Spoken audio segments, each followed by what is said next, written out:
And welcome to the Martial Art Business Growth Network podcast. Hope you are well. It's been a few weeks since we've posted a podcast, but we've been busy behind the scenes doing lots of really cool stuff that you'll find out about over the next coming weeks and months. But today we've got a very special podcast with one of my good friends and coaching clients, Dan, who's got a school up in Nottingham, and he's made some amazing successes. That's amazing success over the past few months. It's been consistent since we started working together, but it's had some massive successes. We're just going to share that with you today, so you can hopefully pick up some tips and everything, and then get some inspiration to move your business forward, so you can have a martial arts school just like that. Okay, so Dan, how are things, mate? You okay? All good. That's a pretty impressive introduction. I appreciate it. Cool, no worries, man. Right, so let's start off. For those that don't know you and know about your school, give us a little bit of background. Like, tell us about you, your school, what you teach, where you are, etc., etc. All right. So straight to it, my dad forced me into martial arts, into judo. So that's where the martial arts career, I suppose, started. And then went through different disciplines, other different martial arts. I started, in fact, it's actually 10 years this year. So I started to provide free martial arts classes at a school that I was working at in a primary school as an after-school club. And then summer holidays, needed a bit more cash. So I helped out at a local summer school during the 6 weeks holidays. Yeah. And then getting talking, they realised I did martial arts. So we threw martial arts in there. At the end of the summer school, quite a lot of parents was like, "Oh, where's your club? Where's your club?" At this point, I didn't have one. Wasn't charging. It was just for free at the school that I was working at. So that got me thinking. And then after, say, about a month or so, I started charging one class per week from a local community centre. Built up from there, really. From there, we had 4 halls that we rented. Still working full-time at the school. Then we got our first full-time martial arts academy, still working full-time at the school. So at this point, 2 full-time jobs, and did that for 6 years, building it up, but I never let go. And I never really pushed myself enough in the martial arts, because I always had the permanent full-time position. So I was really comfortable, really comfortable. And then what was it? So 2-3 years ago, I handed in my notice, started doing it full time. Excellent. Sounds good. Sounds like a similar journey to mine. So I understand that turmoil you might have had at that kind of tipping point where you kind of wanted to leave and just pursue your passion, which is where a lot of people get to. That's good. So can you talk about some of the kind of biggest challenges that you had before we started work together? So what were some of the problems? I can see you laughing. So I presume there were problems. So what kind of things were happening? It was not as easy as it is now. There was no systems in place. When I've known of you for years, but when I finally reached out to you, we had not long moved to our second full-time facility. So during lockdown, the first lockdown, we actually lost our first academy, first full-time place, just because there was no structure, there was no systems. It was cheap as chips, and I didn't make sure that things were in place that the landlord was supposed to be doing with contracts and stuff. It was all that, "Oh yeah, mate, I'll look after you," kind of thing. Yeah, it's amazing how a lot of martial arts schools still run like that. They don't have any structure. They don't have any kind of systems and processes in place. It was all on, Say again? It was all on a whim. Yeah. And it's kind of trusting students to kind of, oh yeah, this is, yeah, you just pay whatever, doing deals for one person or one family, lets you know pricing structures all over the place. It's mad to think. I ran it for the first probably 3-4 years. It wasn't even a business, dude. I ran it as a community centre. I was giving classes away for free. I was letting people, they're giving me these stories about finances and lost jobs. And I was just giving stuff away for free. I was giving equipment away for free because I felt sorry for them. And then I realised COVID taught me this lesson that if you don't step up, you're going to lose. Yeah. I had to run it as a business. You know what? I've got a lot more respect from the community now that I'm running it as a business. I don't feel like I'm being taken advantage of anymore. And now the system's in place, thanks to you, 75% of the stresses have gone. That's awesome. And the thing is, as well, the ironic thing is that hopefully some school owners watching this will learn from what we're talking about is if you run your business as a business instead of kind of a community endeavor drop-in center, and you charge what you're supposed to be charging and bringing money into the business, you'll actually be able to help more people in the process. Absolutely. I've spoken to so many school owners that have got a handful of students and they're not charging what they're supposed to be charging. They're not doing the things that they're supposed to be doing that we're going to talk about. And as a result of that, they can't do anything. There's no flexibility to help anybody at all. But yeah, it's a massive lesson. So how did you feel at that point with the lack of systems and how things were running? How did it make you feel? I'll be honest, most of the time it's like, why am I doing this to myself? I've got a full-time job in education. It pays my bills. Why am I putting all this extra pressure on myself? But literally, I felt like I was just being used and abused. I thought I was helping loads and loads of people, helping all these families. We was on 89 students, and he was like, "Yeah, this is amazing." So it was amazing those months when people will pay. Yeah. The months that people didn't pay, and I was constantly chasing. I didn't want to chase. It was like, do I really want to be doing this? It's crazy, isn't it?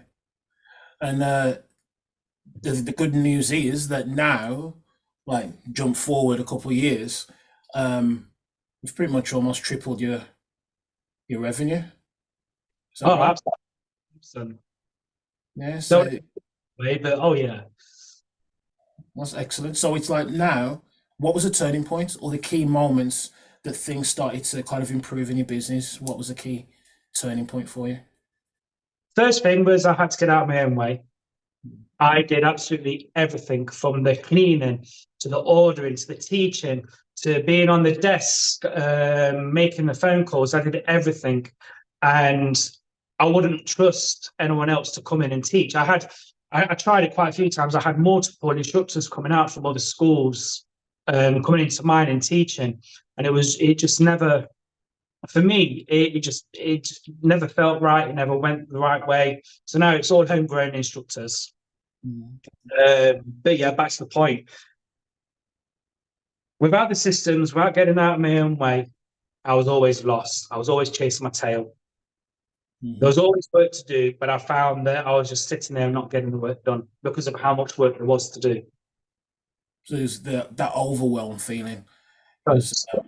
Yeah, I think all of us have felt that at some point where we build up these task lists, we keep adding to the list, and we chip away at it as much as we can, but then we lean towards the things that we kind of prefer to do, like messing around on Canva for hours and hours and hours, or or the kind of doing marketing for 6 hours. Hey, I've been there, I've done it.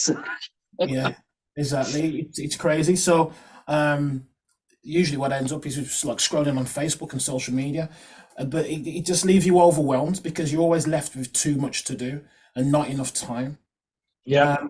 So let's talk about some of the systems and stuff that we've implemented and stuff. Like, first of all, how did you feel about the systems? Do you remember that I did a site visit first of all, didn't I?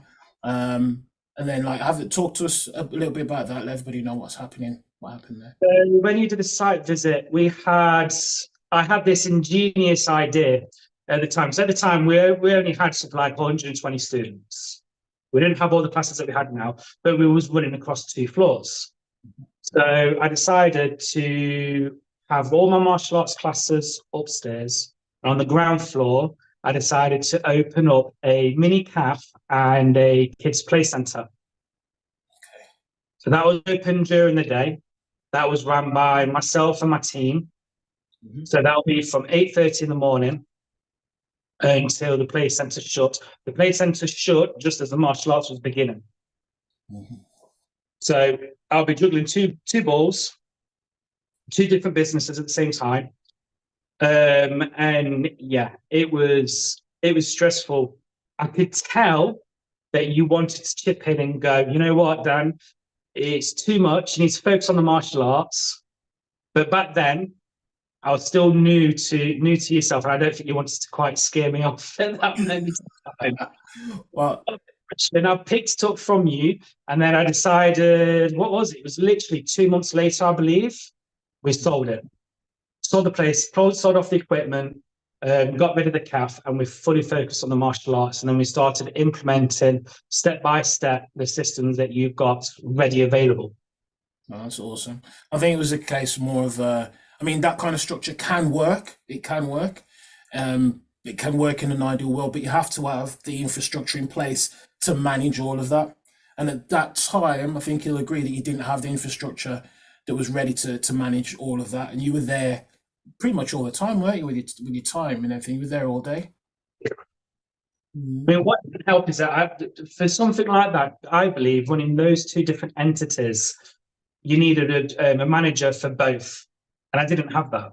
I really hope you are loving the content and the value that we're giving here. I just wanted to quickly interrupt and say to you that if you are finding value in what we're saying so far and you wish to find out more about what we do and get more help, more guidance in different aspects of the martial art business, then follow the link that is above me somewhere on this page and head on over and just request to join. And then you'll get all the daily updates that we put in there every single day about how to grow your martial arts school. And there's a little bit of personal development in there. Okay, enjoy the rest of the podcast.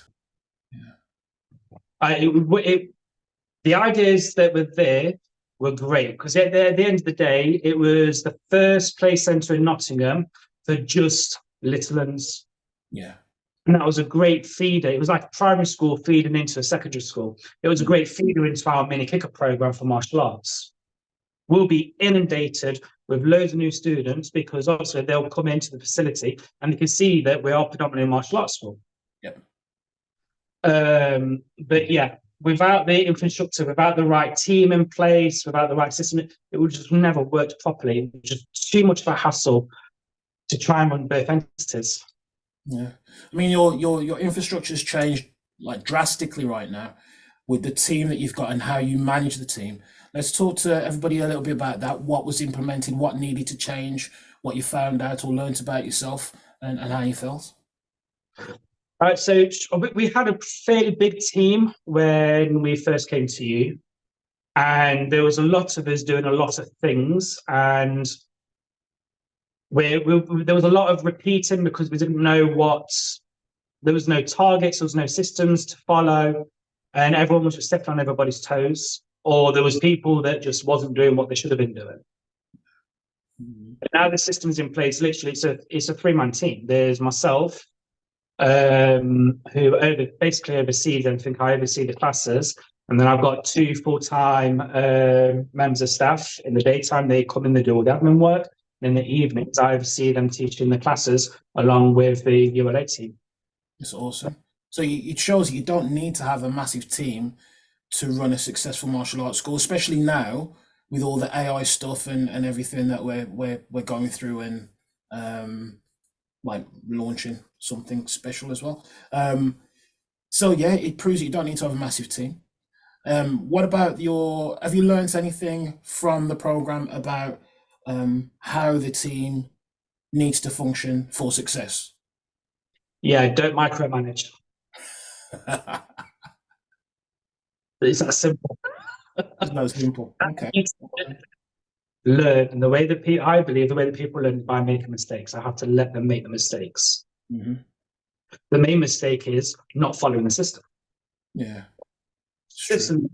So once the systems are in place, it is so simple and straightforward to use. But as a human being, sometimes we come off the path, something else happens, and then we forget about the initial system that's in place. It's like, no, we need to stick to the system.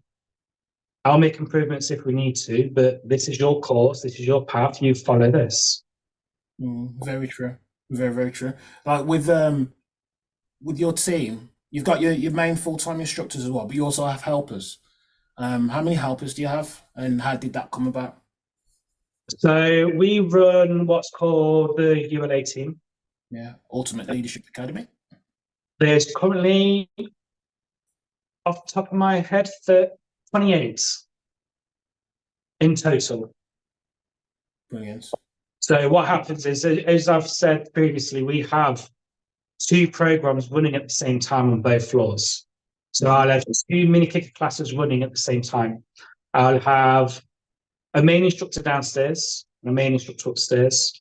And then downstairs, it's positive start. They're new members. The skill sets aren't there. They're not focused. They're not listening because they've not done martial arts before.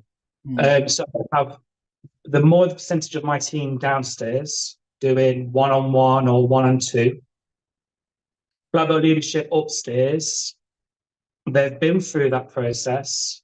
They're only in the top floor because they can listen. They're following the instructions and they keep themselves safe. So upstairs, I have a less of a team.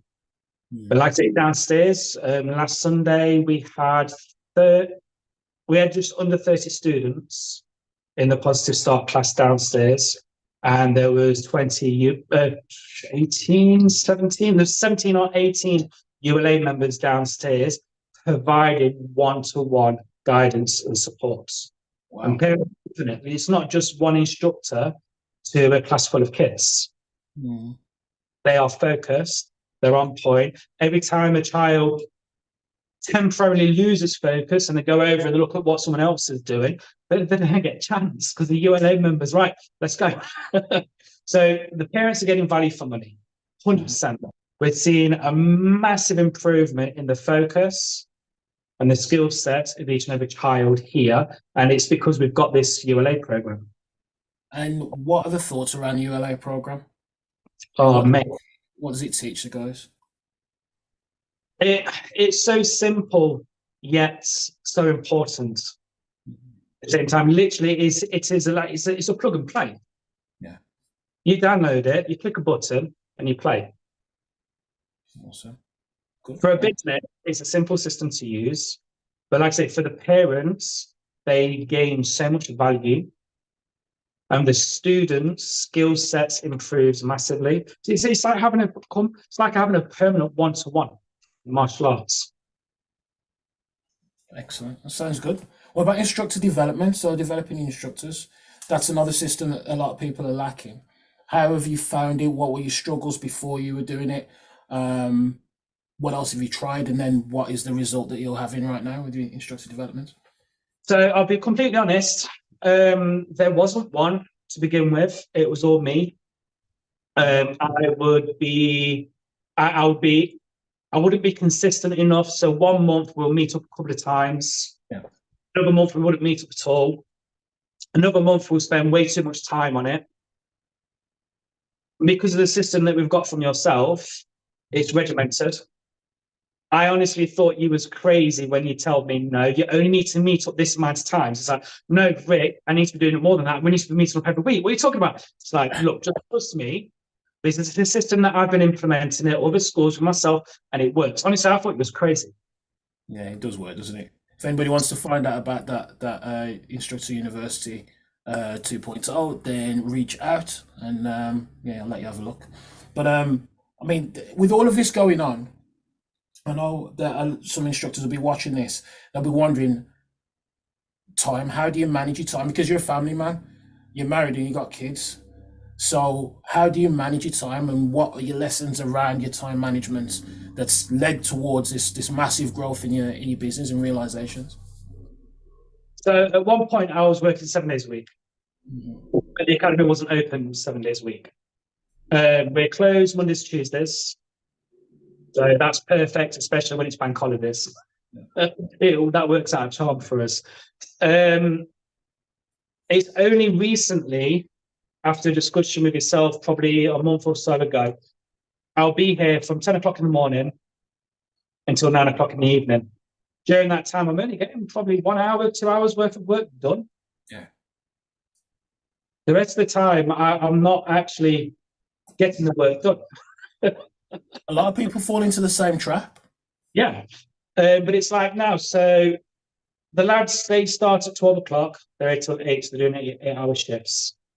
I'll come in 12 every day, Wednesday through to Friday. I'll get them going.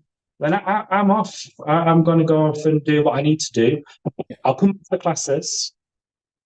And the next point for me now is trying to come away during the teens and adults classes. Yeah. Got more time in the evenings for the family. Mm-hmm. Which can be done. Definitely. Yeah. It's just getting that. Yeah, so it's like I remember us talking, and we, like I said, like a lot of school owners, myself included, fell into the trap of you go into your academy and kid yourself that you're working because you're at the academy. Well, the reality is, if you have a look at the actual work that you're doing, you're only doing about an hour or 2 hours worth of actual solid work. And if you're a little bit more purposeful with your time, a little bit more structured, you'd get the same amount of work done or more and have 6, 7, 8 hours a day back to yourself to work on the business and work on other areas of your life, like your personal development, your fitness, all those kind of things. And it was a hard thing for you to change, I know. So I appreciate you changing. And now we've worked on this certain like formula of how the day split up and the week split up. How do you actually feel, energy wise and everything? Dude, there was one point where every day I felt burnt out. Yeah. And it's like, why? I get 2 days off. I don't do anything on those 2 days. I chill. Why am I so burnt out all the time? And now I'm taking at least an hour out per day. It's refreshing. I can focus. I can actually get stuff done that I've been putting off or pretending to do. Mm-hmm. And yeah, it feels great. And yeah, I'm hoping that I can get out of my own way a little bit more and increase that from 1 hour to 2 hours per day. Yeah, it's gonna happen. It's literally just about a little bit more work on yourself, which you've done loads of, which is excellent. Now, with everything that we spoke about, what's been the impact on revenue? You don't have to give exact figures, but let's talk percentage-wise, whatever.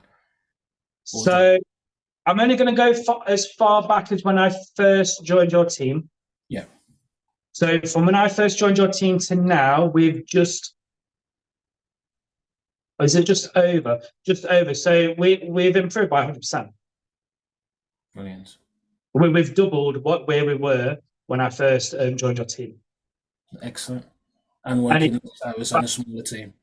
It's not just about doing that once every few months. That's actually consecutive now, every month.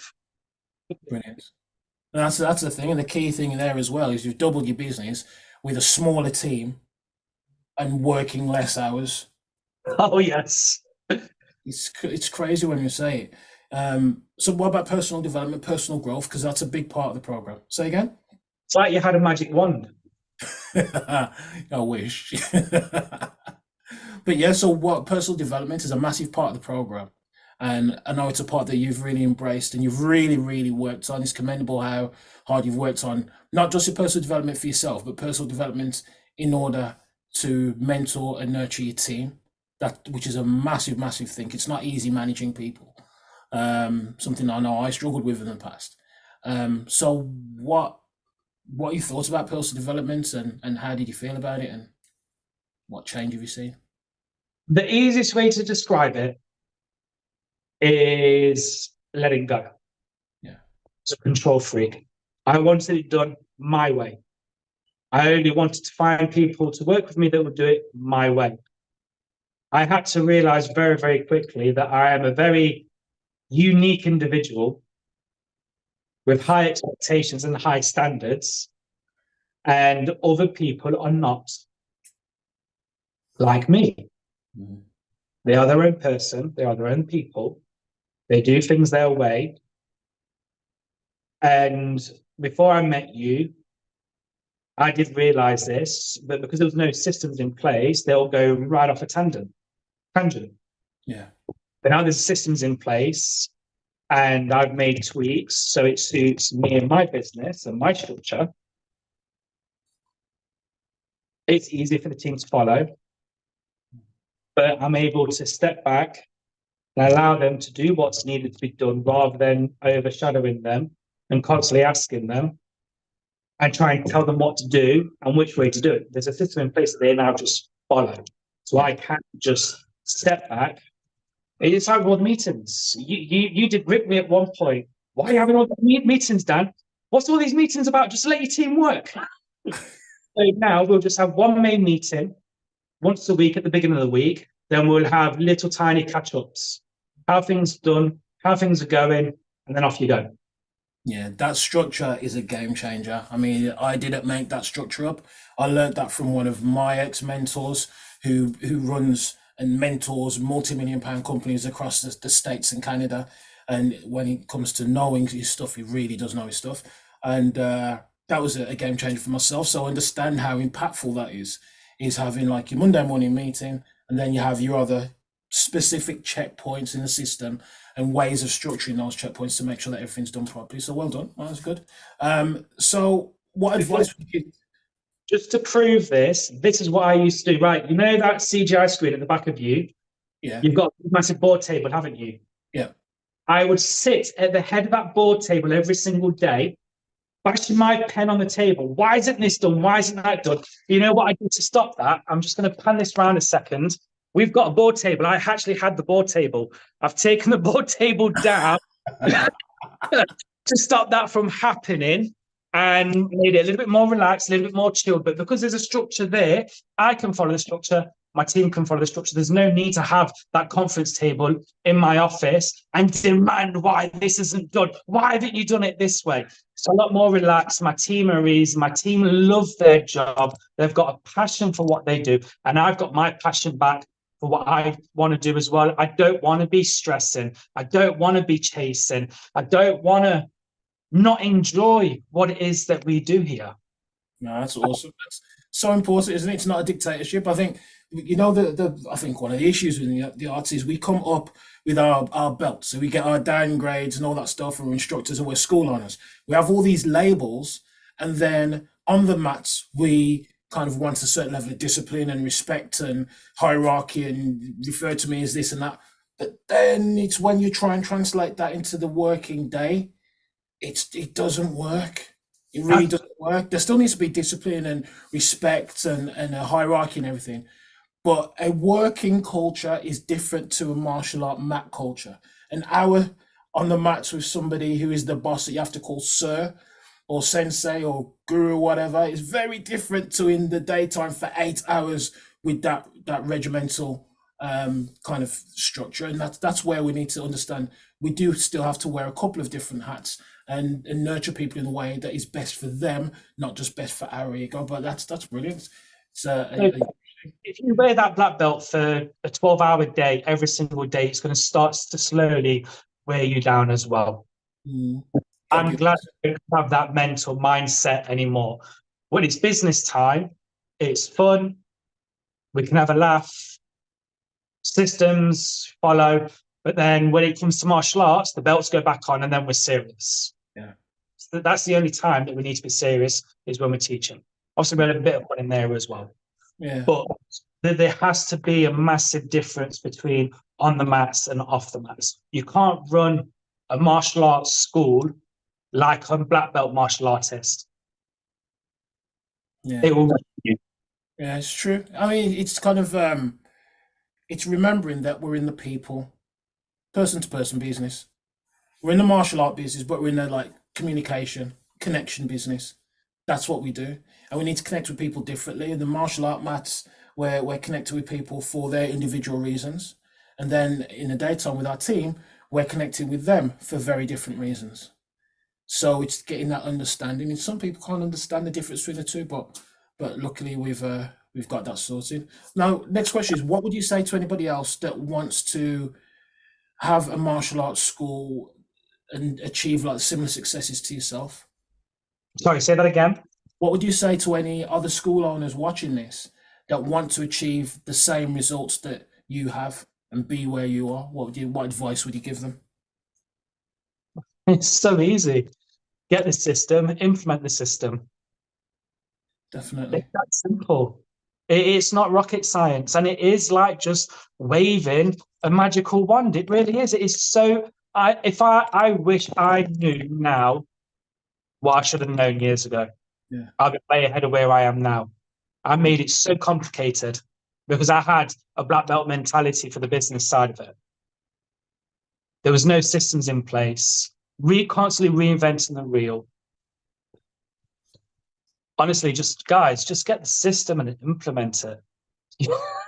It's that easy. Yeah. Good advice. So, what are your experiences when it comes to like the coaching within the Martial Art Business Growth Network? I What? love, Go I love it. The main reason why, no offense to you, Rick, but Oh, here we go. When somebody says no offense to you, that usually means they're going to offend you. So, buckle up. I was the boss. It was always my way. But because we've got a good enough rapport with each other, if there's any point within the business, whether it be in the advertising, whether it be in the graphics, spending too much time on this, that, you tell me straight. If you keep me grounded, Cool. you basically you give us a kick up the backside as and when needed. It's like sort of having that hierarchy and that accountability. Before there was no accountability, Yeah. and now there is. So I have to get things done when I set a target with you. That's how shit's getting done now. Before, when I would set a target and be by myself, it's like, oh well, I didn't meet it this time, I'll do it next week. It's now, I've not got it done, I've got an hour before I meet Rick. Oh, let's get going.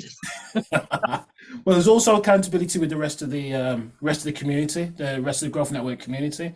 Like with the money map that you've had massive success with. I'm not going to reveal figures and stuff, but you've had massive success with that this month alone. With the money map, you've been working it.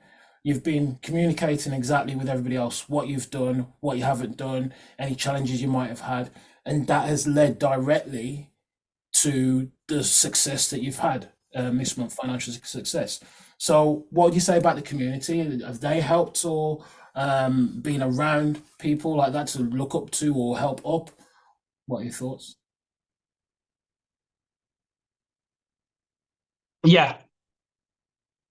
Obviously, I'm not going to be messaging you every day what I've done, what I haven't done. You've got a job to do as well. But being in those set individual groups for those different areas, so rather than just having one big group, it's split into different areas. So, like, for example, I don't want to give too much away, but for example, my two groups I'm in is for parties, how to improve it, and for the pro shop. So people have been feeding in on the stuff that they've been doing, and then obviously I'm feeding in all the time because then it gives me a chance to look back on it, gives me a sense of achievement, but then hopefully it's given a little bit back to the community within the growth network as well. 100%. I mean, we see that as well on the quarterly masterminds. We've got one coming up soon, haven't we? Where everybody comes together and they might not think they're having issues or anything. Everybody starts talking to each other and networking and sharing ideas and getting inspired by everyone. It's nice to see. It really is nice to see. What are your thoughts? Have you enjoyed the networking in the aspect of the growth network? Yeah, absolutely. I mean, there's been a lot of inspiration within the group as well. But recently, one of the lessons that I've been facing is actually looking at others for inspiration. Mm-hmm. So all schools are different, all people are different. Yeah, I need to focus in on myself. I'm the competition, nobody else. 100%. That's good. So, is there anything last thing that you want to say to everyone before we close this out? Yeah, guys, this isn't as hard as we're making it out to be. It's so simple and so easy. Just work the system, play the system. But first, you need to get the systems. Awesome. Good. Well, I thank you for coming on and sharing your journey with us. It's been an absolutely brilliant talk.